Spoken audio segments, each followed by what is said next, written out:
manje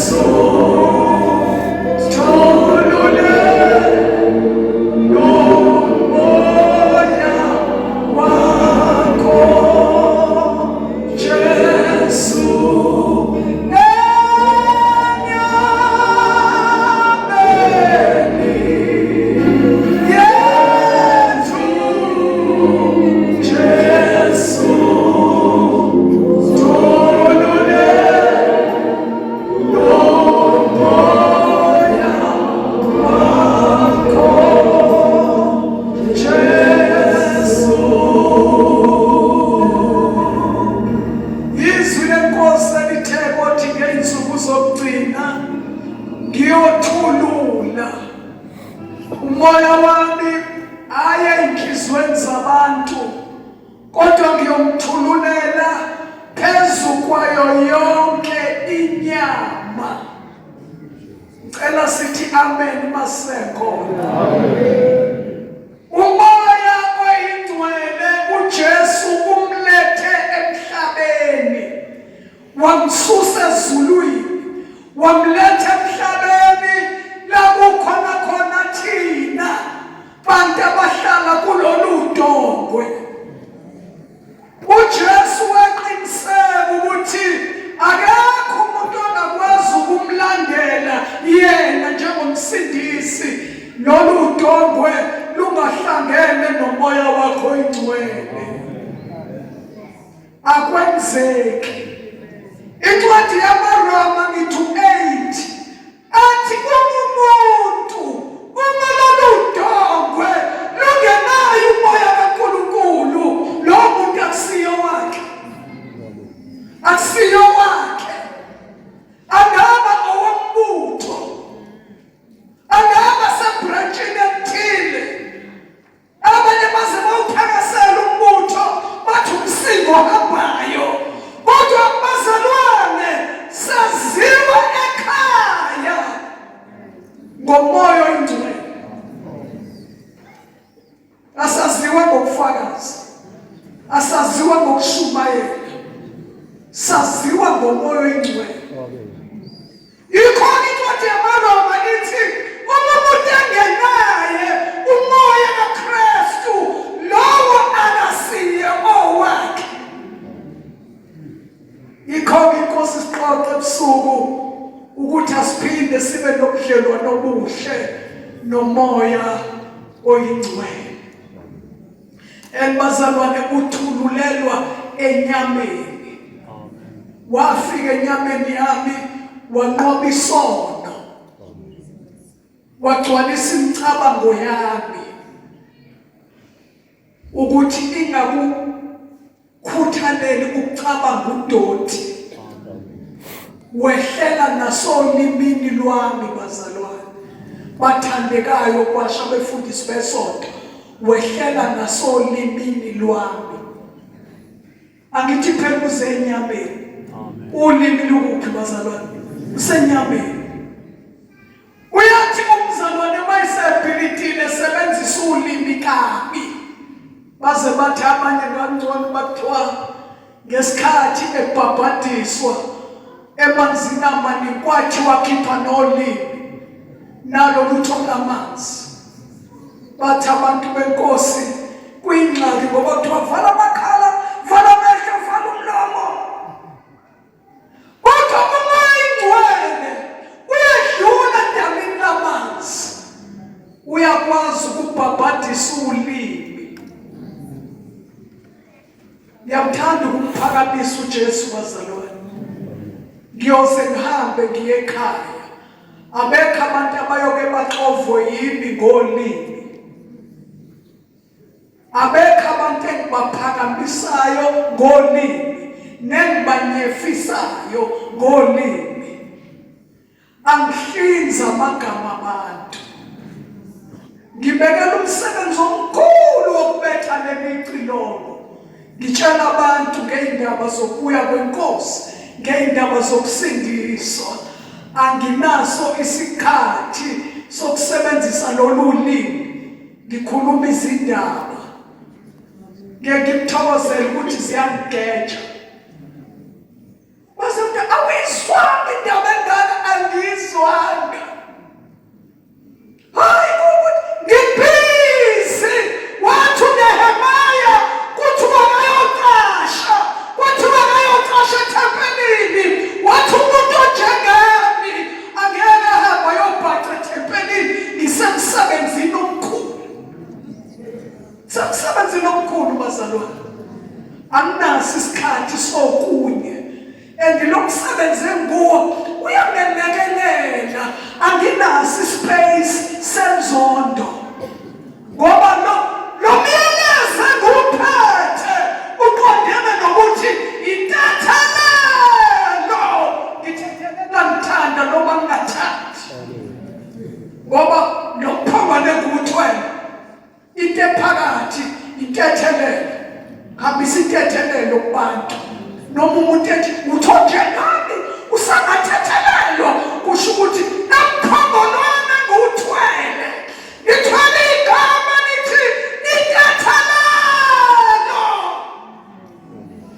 athethelela bazalwane kwesinye isikhathi ngithethelele ngiqala izinyembezi ngenxa kaJesu kudinga ngithethelele ngoba uma ngingathetheleli angiqualify ukushumayela ivangeli angiqualify ukufakaza ngoJesu shothi umsebenzi omzima enguwo uyangisiza nami bazalwane uyangisiza iyo lento yenza makufika umcabango omubi ngiwuphazamise ukuthi awunakuhlala la ngelinye ilanga uma Madlala ngicabanga sasikhona la ethi inyoni zingandiza phezu kwekhanda lakho zindize zishu phezu kwekhanda kodwa ungavumi inyoni zakhe isidleke phezu kwekhanda lakho zizoyizalela amaqanda zizoyifukame zizoyikhamsele yonke lenkulumo iqonda ukuthi musu kuba yisidawu semcabango engcolileyo angadisa amadimoni kodwa ungawavumela phumule ekhanda lakho angazi-ke ngoba abanye bayawondla lawo madimoni ngama-cellphone abo izinto abayibuka kuma-cellphone abo noma sebengaphansi koblanket inyoni zakhe idleke la ngezinto eyibukwa yibona zakhe idleke la zalela amaqanda sikhamisele haleluya namqala ukuzwisisha sinyalo ukuthi zingadisa inyoni kodwa ungavumi zakhe isidleke zizalela amaqanda zikhamisele zande ngoba into ozidla ngayo iyona mayiyo yonke into ozidla ngayo ogaya ngayo futhi kukaningi mawulomo uvuleka kuphume lento itusa uJesu ngomoya Ongcwele ukuthi esefikile empilweni yami wathululelwa phezu kwenyama yami angizuyisanga phansi angithi ngiyazi ukuthi makwesikhathi sokuthandaza abanye abantu bakholelwa ukuthi ngidinga ngiwe phansi ngibhukuze ngikhahlele kuze ngiphozwe ngamathawula kodwa manje sengihambe noJesu ngithi hayi eJerusalema ndodana unyanda ngephasika ayingekho amathawula abekho abantu abake baphozwa ngamathawula kweshubo Ongcwele eJerusalema kuthiwa usantuza kabi lo santuza kabi mbozeni mbabheni hlala phezu kwakhe umoyingcwele lo umuntu wasezulwini njengoba kuthiwa nje umoya bese kuthiwa oyingcwele uthi lapha ehlezi khona kungasantuzwa bazalwane ebukhoneni bakhe kuphakame imlenze hayi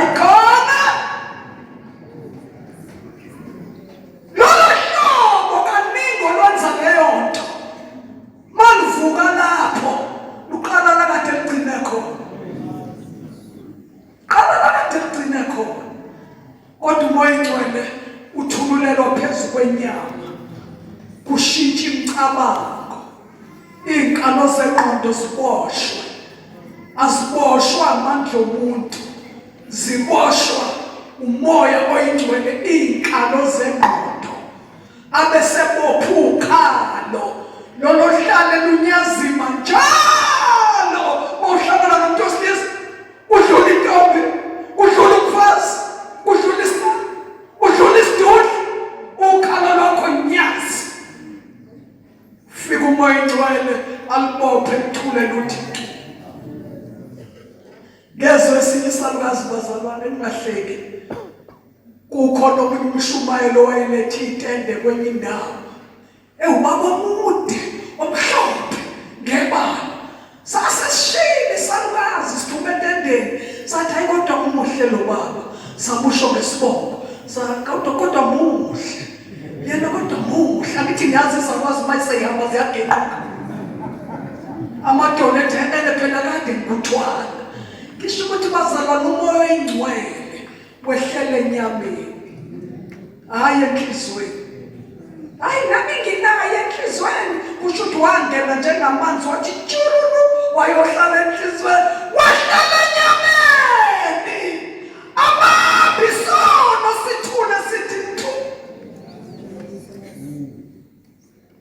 phela uzosebenza umoya Ongcwele uzosebenza thina futhi ukwehlela kwakhe bazalwane enyameni uyena ophilisa izifo yena uRomans 8 verse 11 uthi umoya waloyo owavusa uKristu kwabafileyo ehlala kini ehlala uyayiphilisa imizimba yenu efayo umoya Ongcwele ophilisayo mathiwa ngegama likaJesu yena ehlaphilisa umuntu sukuma isishosha uvuleka impumputhi ukhuluma isimungulu isithulu sizwe abashobane baqaqeke haleluya umoya Ongcwele okwenzayo lokho umoya Ongcwele umoya Ongcwele hey bazalwane abuyathatha inhlungu zethu amazinyo aqaqambayo imgogodla namaqola aqhumayo hey ngiyibona le ndaba khona ufashumayele emini wathi mangisemsebenzini mangisukuma ngithi uthi kodwa lokhu ngifikile la ngisukuma kalula wazi wathi ngathi ngabe kuthiwa izalukwazi nje izalukwazi ake igijima wathi asikho singasala ngoba besisebukhoneni bukaNkulunkulu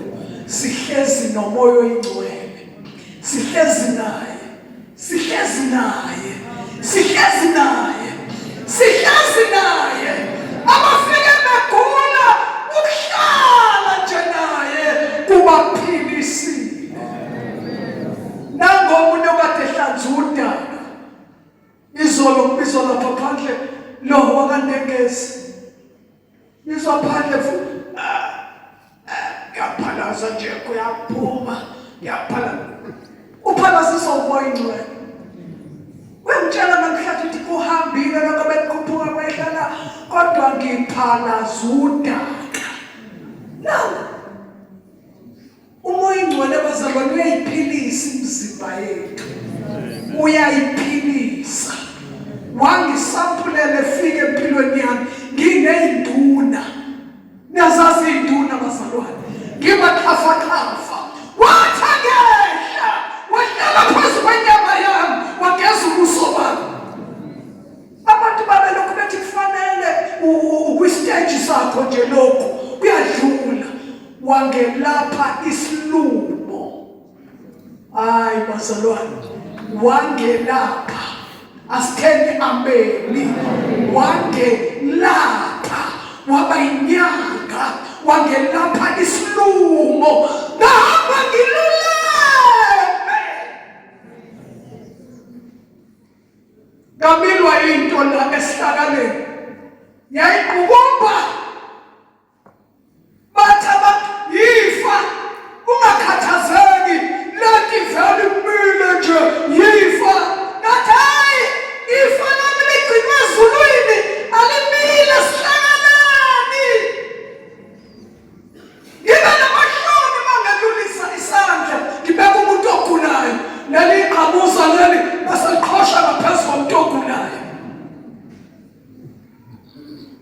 kodwa kulokhu ngilithinda ngithi ngegama likaJesu awukho.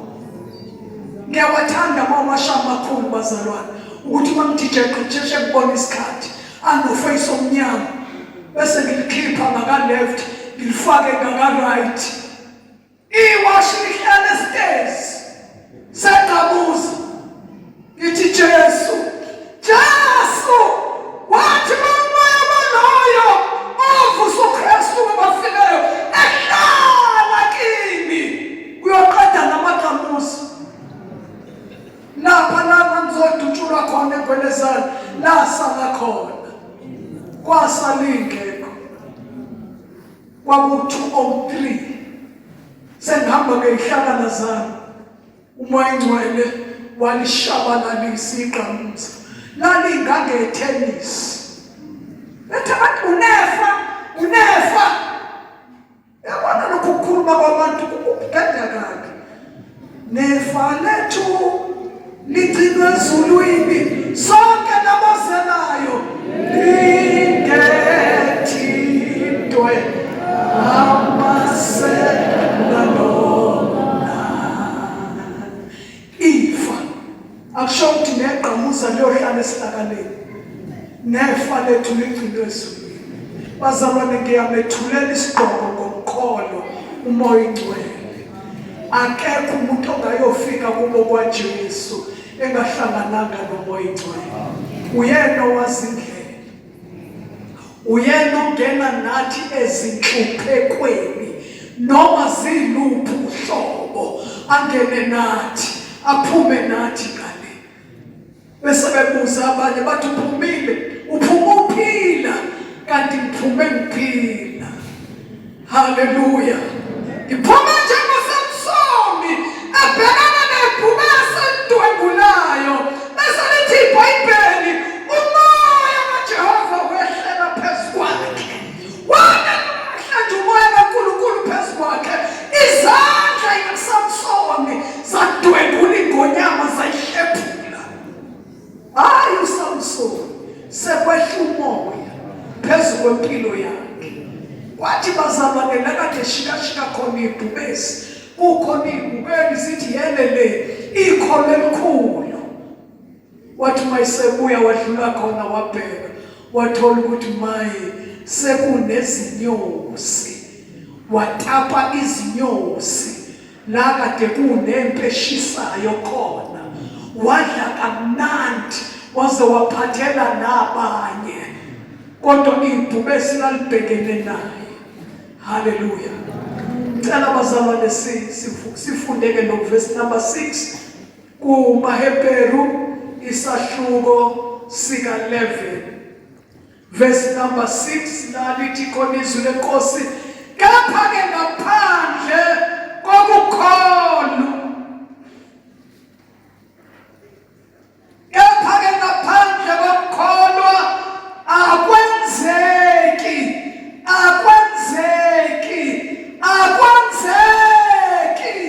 ukumthokozisa ngokuba ozayo kuNkulunkulu umele ukukholwa ukuthi ukhona nokuthi ungumvuzi wabo abamfunayo.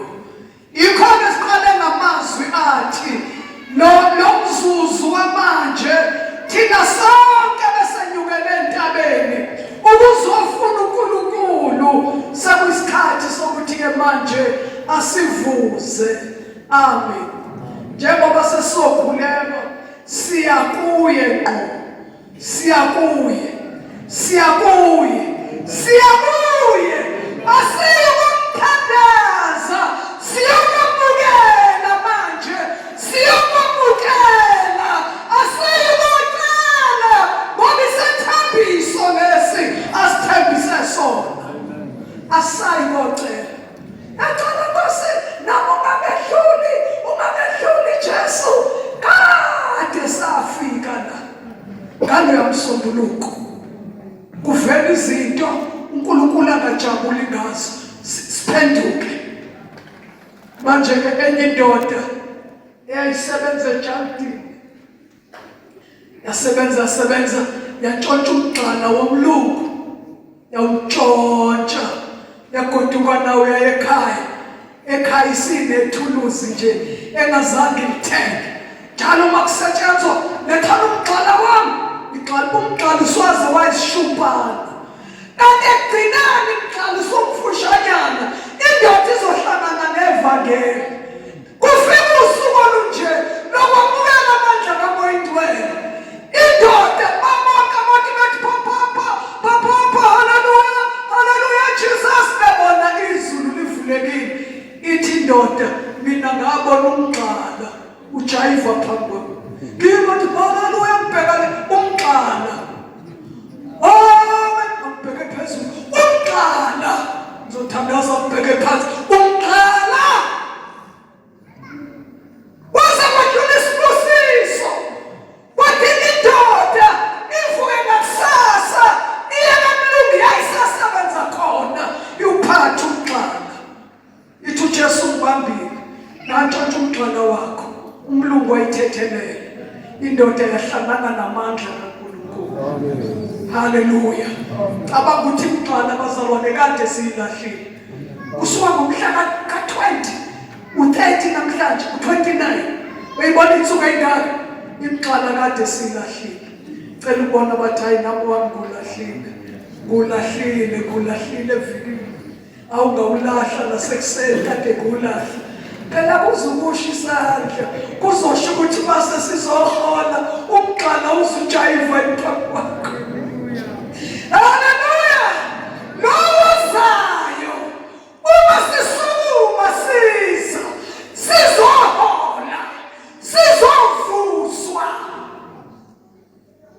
sizoza ngokwazi ukuthi sengifikile phambi kukaMaster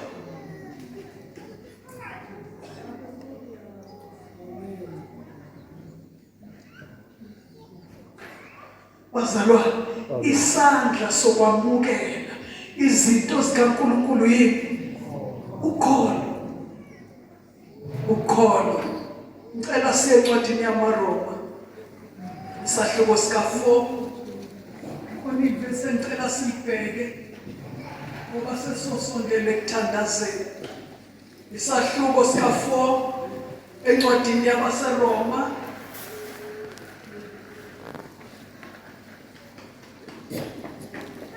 amazwi amangalisayo encwadini yamaRoma isahluko sika-4 khona lamazwi engiwafisayo athi ngokuba isithembiso esenu nabantwana benu esabo bonke uvesi number verse 18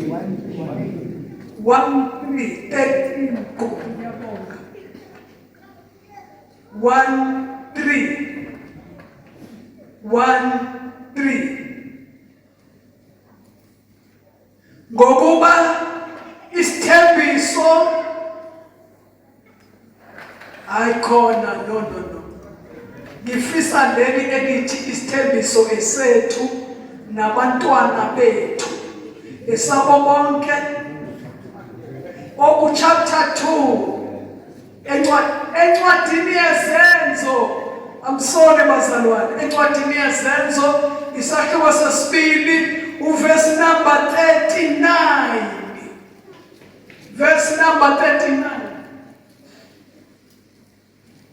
sesiyasondela ekuzeni kuzokwamukela umvuzo wethu thina sonke kade sihleze entabeni sifuna uNkulunkulu ngoba lowo ozayo kuye umele ukholwa ukuthi ukhona nokuthi ungumvuzi wabo bonke abakufunayo 39 ngoba isithembiso ngesenu esobani lesithembiso ngicela ushaye isifuba sakho uma kwesakho uma kodwa kuneyisona sakho ungashayi isifuba sakho lesi sethembiso esenu thina sifuna ubuso benkosi kanye nabantwana bethu esababonke ababude nabaseduze labo inkosi uNkulunkulu wethu eyakubabiza. Ngicela ukubona ababiziwe ngecebo nasezulwini. Mawunga understand ukuthi ubiziwe uzophuma eceleni ukuthi hayi angibizwanga. Esabo bonke abakude, esabo bonke abaseduze, labo inkosi uNkulunkulu wethu eyakuba sesibabonile ababiziwe. Ngicela sencwadini yokugcina Joel chapter 2 sesisondele emthandazweni. Nokubaziwa izinkanyezi zingewe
from verse number 28.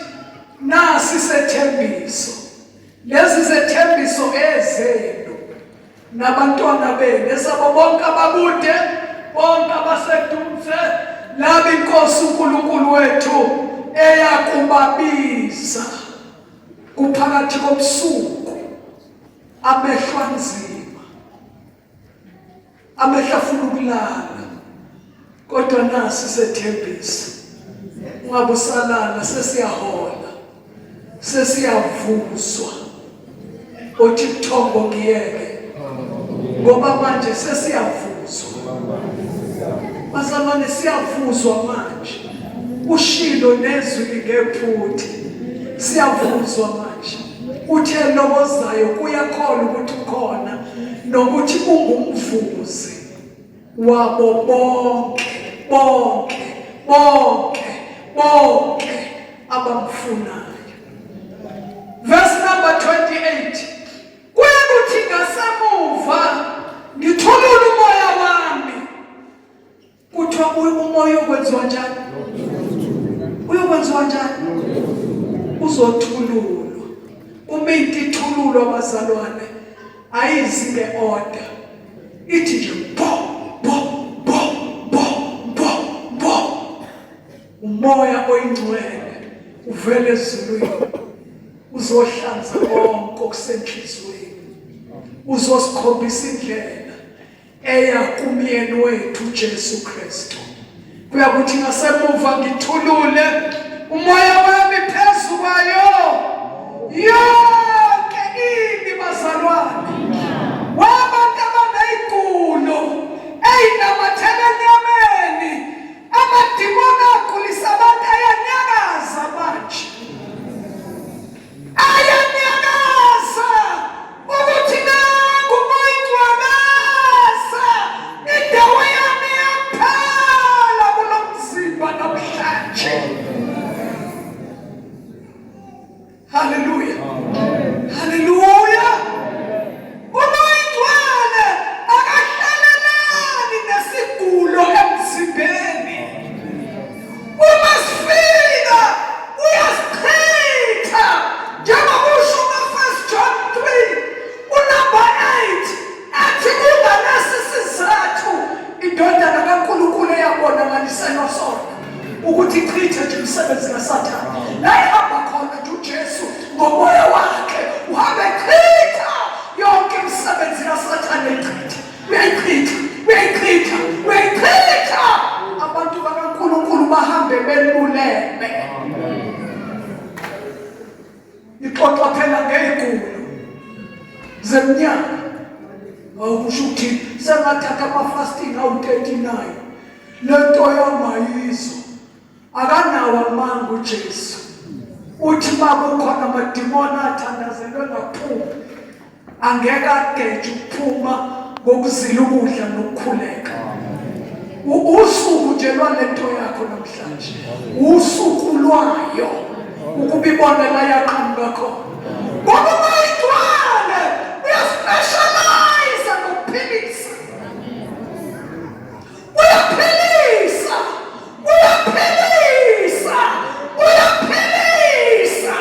Unamandla kwenza i-operation ayikho into angayenzi uyaphilisa. Umoyingcwele uzothatha ama-pains njengoba sixoxile ekuseni iy'nhlungu. uJesu wayazi ukuthi awukho umzimba womuntu nje ongabekezelela izinhlungu. Wayesethe sewenzile umsebenzi eKalvari wasethatha ney'nhlungu. Angithi uthatha izono wayithwala ekhanda lakhe, wathatha izifo zabantu wayithwala ekhanda lakhe. Nayi inhlungu isele bo nangamazinyo ney'mbobo esazoqaqamba. Bazalwane, ngicela ukuchaza ukuthi zinyo linembobo, zinyo alinambobo, alinalo ilungelo kusukela namhlanje kuya le nempilo yakho. Lokhu kuqaqambela ngoba yonke into eqaqambayo uJesu wayethatha.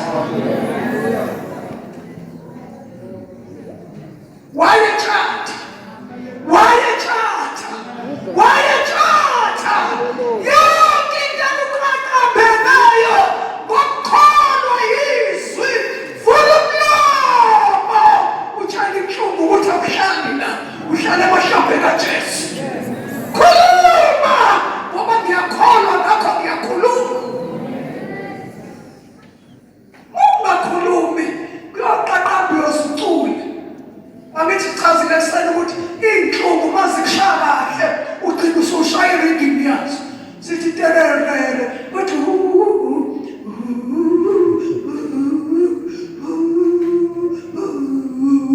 igcine ekuthini ulandela nje irhythm yey'nhlungu ngoba umzimba ukwazi ukuyithwala kodwa zihlala emahlombe kaJesu. Sihlala kuphi inhlungu? Zihlala phi inhlungu bazalwane? Noma ungahlaselwa kangakanani uze umuntu kodwa kunjani makuthi athi kunje kodwa iy'nhlungu angizizwa.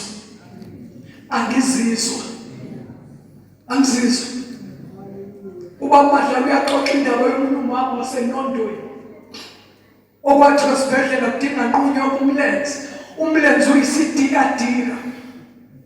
Wathi lo mama hayi ngiyekeni ngiyekhaya ngiyaJesu. Wathwala umlenze wakho ayisidikadiko neyilonda. Kuthi kwenzeka athi inhlungu azikho. Isimo ngiyasibona kodwa inhlungu azikho. Waze waphola. waphola angazi noma usaphila manje. Ngiyakholwa ngakho ngiyakhuluma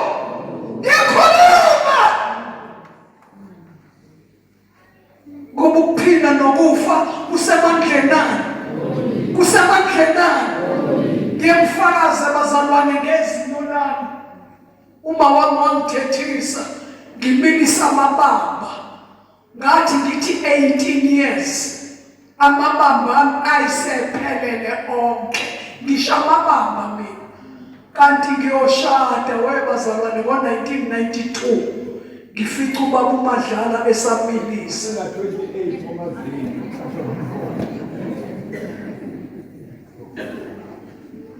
Ngayifica inkosi yakwanisa njani ithi baba athi hey kuyabheda yima athi umila leli awucabange nje sishade sesibhukile.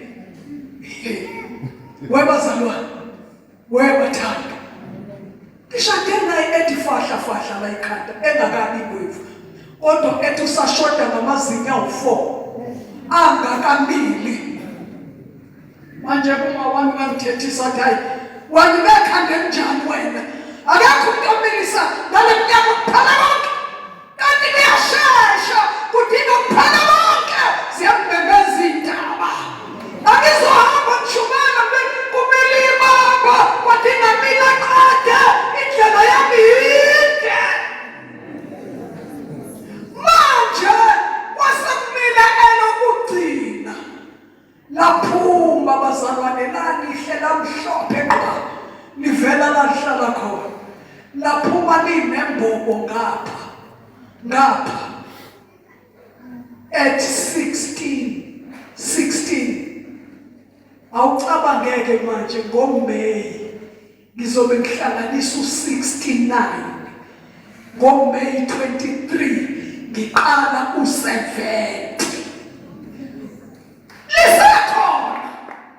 likhona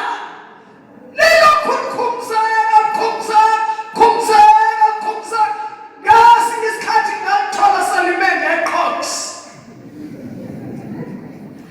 ithi khumzeka yima ngeqox hlaphuka ube ugadlana kodwa inhlungu ukhumbula into eyodwa inhlungu ihlala kuJesu.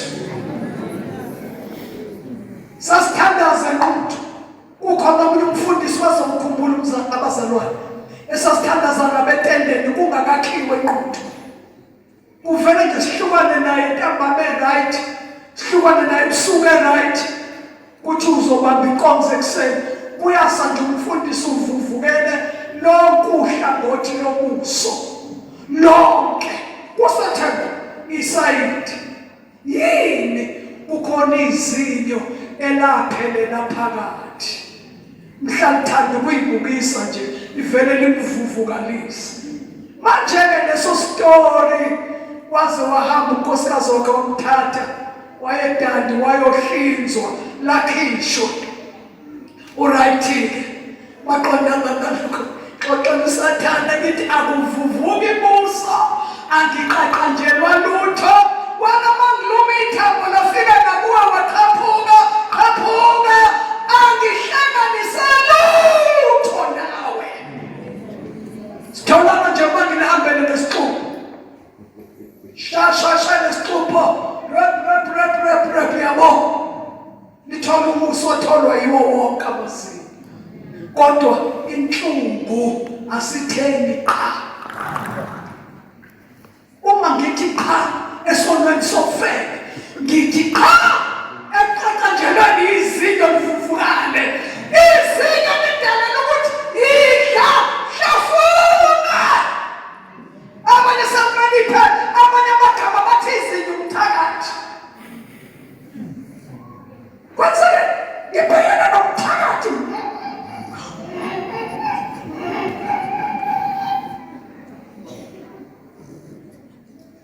wazithwala izono Jesu zike sonke bona abaselayo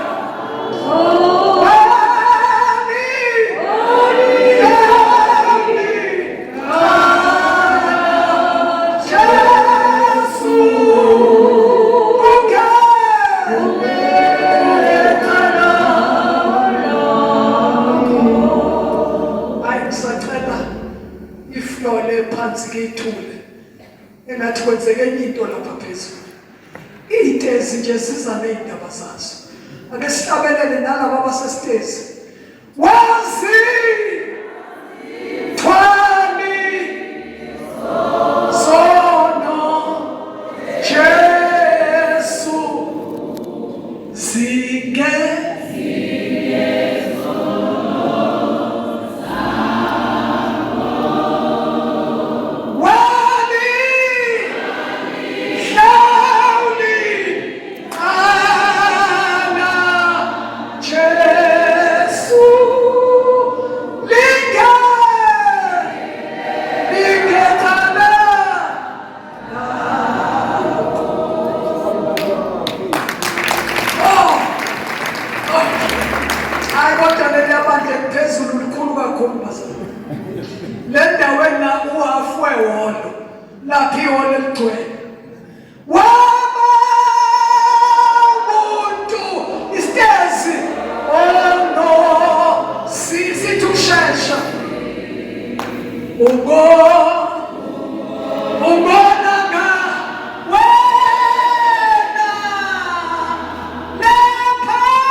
Ongcwele wena Nkosi ulungile. Haleluya, haleluya. Wathwala izono, wathwala izifo, wethatha ubuhlungu, isijeziso sethu sabalelwa kuye, thina sasala sinokuthula. Nanemvimba shaba yona mina ngiphilisiwe. Sichazile kuseni ukuthi mawumukelizwe ngokukholwa uthi enhlizweni yakho akwenzeke kimi njengokusho kwezwi lakho. Mayinkosi ithi ngithulula umoya wami akwenzeke njengokusho kwezwi lakho. Sizothi sibambe iphalishe ebusuku sibe sesiholile. Haleluya. Sesiholile. Bazalwane, kukhona into enzo umoya Ongcwele futhi ngoba konke kwenziwa kuye. Kodwa uyathanda ukubalula lezinto ezibalulekile empilweni yomuntu. Iqalekiso. Phela noma sengisindisiwe lenti ukhondolo. Umama wafa ngecancer, ugogo wafa ngecancer, umalume ufa ngecancer. Nami njengoba udokotela sebethe kusho ukuthi sengiyalandela. Akekho wake waphumelela, nothi uyazama kuphela endleleni, nothi uyafunda ujike endleleni. Bese lithi izwi leNkosi kuMaGalathiya 3 3:13 lalela ke wena oneziqalekiso uKristu Jesu wasihleka phansi kwazo zonke iziqalekiso ngoba nengathanyuka esiphambanweni wenyuka neziqalekiso zezwe wonke ababelenga esiphambanweni kwakulenga abantu abaqalekisiwe kodwa uJesu wayobalwa kanye nabantu abaqalekisiwe ukuze thina sihlengwe iqalekisiwe hamba ngiluleme baqondana neziqalekiso verse 29 asiqedelele u28 amadodana enu namadodakazi enu ayakuprofetha siyayizwa indaba yokufika kaMoya uzogcoba amadodana ethu namadodakazi ethu ukuba aprofethe akekho umuntu bazalwane esizohlangana ngo-Good Friday engaprofethanga le nkonzo yenzeka namhlanje kusihlwa igcoba amadodana namadodakazi ukuthi aprofethe so prophetha manje we are prophetic classing we are prophetic we are staff room we are prophetic we are prophetic we are prophetic we are prophetic we are prophetha manje we are prophetha ngoba umoya ongcwele ufikile we are prophetha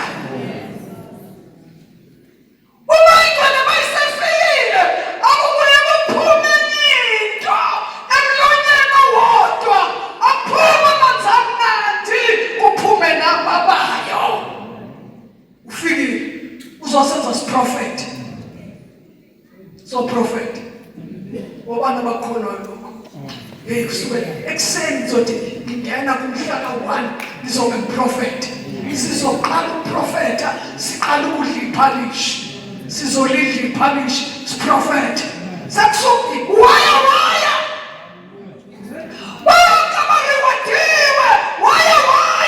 asithandi waya ngiyaprofetha ngilingwa ngiprofetha ngihlushwa ngiprofetha ngicindezela ngiprofetha ngiphakanyiswa ngiyaprofetha haleluya ngiyaprofetha ngihlatshwa ngiprofetha ngiyafiswa ngiyaprofetha wafika umoya ongcwele ongiyaxoxa phela 1974 ukhuluma kanje wafika umoya ongcwele December 9 1974 ngolwesithathu emini ngo-11 sabambana uJakobe noNkulunkulu from 11 o'clock kwaze kwaba u3 ntambama usuvuka lapho mamtshana ngaprofetha ilokho ngaprofetha prophet bangazi kangaki ngilala ebhedlela 2 or 3 times baze bathi abazalwane wena Fisakuphi siyayazi indaba yakho mawuzothi zingene elilandelayo uthwale esibhedlela mangathwale esibhedlela ngiyangena ngiyaprofetha ake ngalala esibhedlela eMarangeni eSt Mary's ngibuya Malawi ngibuyaphi ngifile 1989 ngifile ngiyakwazi ukungacimezi njengohlanya amavika u4 ngingacimezi into yokuthongo kungathi ayazi bekhona ngihlangene nempi yemalaria eMalawi ngiyakwazi ukungabi namathe emlonyeni ngiyakwazi uthi uthela amanzi kube ngathi wathela kubavini wesitofu aginqika amanzi ayongena emphinjeni lusala ulimi lomile kodwa asilalele fika emalangeni la athamanesi lungake wena ekuseni uzoya eKing Edward khona umama kuthiwa wayivalekile ngaye enhlungwini zakhe sekudinga Edward. Kwasho ukuthi sengifikile. Ngithwala umoya Ongcwele. Sengilele eduze kwakhe. Lele eduze kwakhe nakusasa. Fika amanesi sasomlungisa. Uthi uzofaka ambulance ehambayo. Washo lo mama engakholwa. Ngathi ngiphume esibhedlela wayeseyobhabhadiswa emolweni ngoba watshela amanesi afike ekuseni wathi haleluya ebusuku namhlanje ngiyile ensukwini zami. Haleluya. Ngiyile ensukwini manje babuza abantu wawuyonzona esibhedlela unomoya kaNkulunkulu ngakunganda abasethuthweni. Nanda wasethuthweni ngendlela inkosi eyisebenza ngayo ngakhishwe wodini ngayohlala webazalwane ngale ngemuva ngawumedem esibhedlela ngathola iroom yami ene-sitting room enoveranda ikhishwe lalingekho. Bafika abazalwane basesibhedlela nawa ngaphandle. Angithi manje kuthiwa bangi-disorder ewodini. Ngoba kuyangena nje ngesikhathi sama-visit kungena kugcwale iwodi bese ishilo ezasezulu Skoita, boina. Uvuka isigulayo uya esikhohlelayo sakhohlela. Boy. Hayi ngiyabaza abazalwane bokuqala. Ababethi babezothandaza lake bahlabalele nje bashaye izandla bagame. Abakubeka isandla. Hallelujah. Ngaphuma kuleso sibhedlela sase-St. Mary's. Sekufikile ubuthongo sengiyalala. Amathe asekhona angisashumayeli ayijima ngiyaprofetha. Wasinda abantu. Lo besisimkhize wasemolweni bagcina sebesebenza umsebenzi kaJesu. Esewumama mfundisi. Awungiyaxoxa. Mina ngabe ngabakasante esibhedlela. Masilapha eRS. Ngiyabuke lapha endini. Lawa Madlala wayesebenza khona. Bese ngibuka usanta ngaseceleni. Ngithi awubheke lesi siphukuphuku esiwusathane. Sasicabanga ukuthi ngophelela lapha ya. Kanti kuyoba khona lesi sakhiwo la ipulpiti libe ngala. Mawushumayela uprofeti ubhekele njalo mangishumayele RS ngisuke ngibuka kwasanda lawo bamadlala ngifica khona ehamba nomngane wakhe ubabuntuli bamthandazela ngoba ngangifile kodwa manje sengiyaphila. Angithi ngiyazi ukuthi inkosi yami vele ikhulumile. Ngitshela uyena mina ngibabonanga 1976. Angibabonanga mina. Wafika lo babuntuli bangifica ngilingana namashiti. Bathandaza. Ngitshela uyena babadlala sesishadile ngakhuluma mina. Ngathi mfo umuntu esenje sithandaza ukuthi akaphile inyama uyoyithathaphi. Nayo babuntuli bayikhulumela masishane. Bakhona abantu abashayisha ukukhuluma. Hey, sazi mfowethu. Sasathanda inkosi. Untulike loyo. Sathanda inkosi. Bazalwane baseMaritzburg uBhutukayi. Kuthiwa uBhutukayi noma esengwevu. Bhutukayi. Bahamba 1976. Wayeseshilo ubaba uMadlala.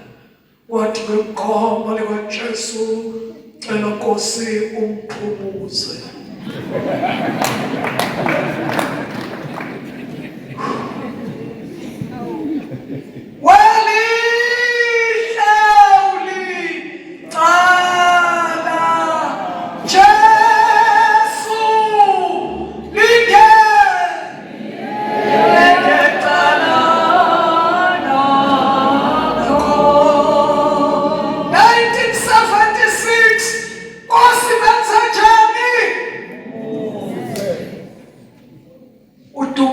Madlala ngalezo indaba zokuphumuza abantu.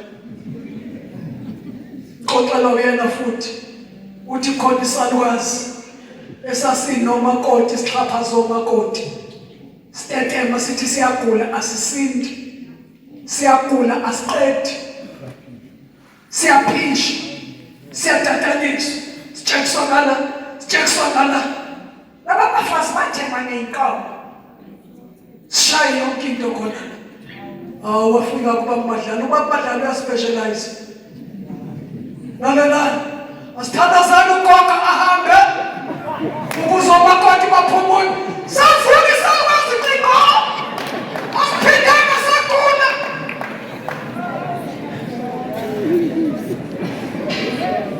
Asikho isakwazi esifuna ukukulala. Kodwa isakwazi yabaxhaphaza omakoti. 1976 wamthandazela ke nami ngifaka ku-Q. Kanti ufaka ku-Q umuntu onomoya kaNkulunkulu. Bavuka qinqo. Asithe qinqo. Hey bavuka ngakhumbula ihili. Angifuni nje ukushayela phansi. Kanti ngibona abanye laba engisole mina ngifaka ipensela. Bese ngathi bayacula mina kwethu. Emini bengishaya ipensela. Ngitshela ingqondo ukuthi just out.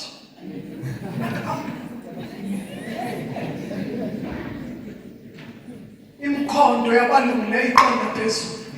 Ukuze badede ey'ndibeni zabafile yey'phansi. Angisho ukuthi yelani ukusheshe. Sheshezana. Hallelujah. Hallelujah. 1976, asibale. 76, 77, 78. Washadela ubaba Madlala ngo-78. 79, 80, 81, 82. Wahamba umakoti wakhe. Omuhle bazalwane. Inesi. Usista. Omuhle. Ngembona ingane ayishiye emhlabeni iwiji ngaphandle kwekhanda ikhandwisa. Ikhona ina. Ikhona. Leyo baba kade phakamisa ingane yayo ntambama. Iwumama wayo nje. Isimbangile iminyaka manje 80, 79, 80, 81. Nakubalisa ngedwa bazalwane ndaba sifuna sonke. 82, 83, 84, 85, 86, 87, 88, 89, 90, 91. Lo Madlala owafika wathi kimi angigoduke. Watheleka kaNongoma. Eze sister Kigaba. Ethi manje Nkosi. Ithamishade no Fisakuphi. Akasaqedela athi lenga mceleni indlela.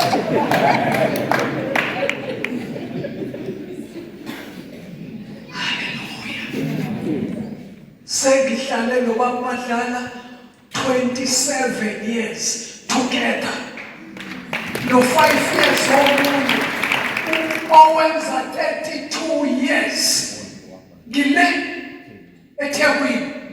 Kodwa iminyaka esesihlalile from 1992 2022 iminyaka emingaki leyo.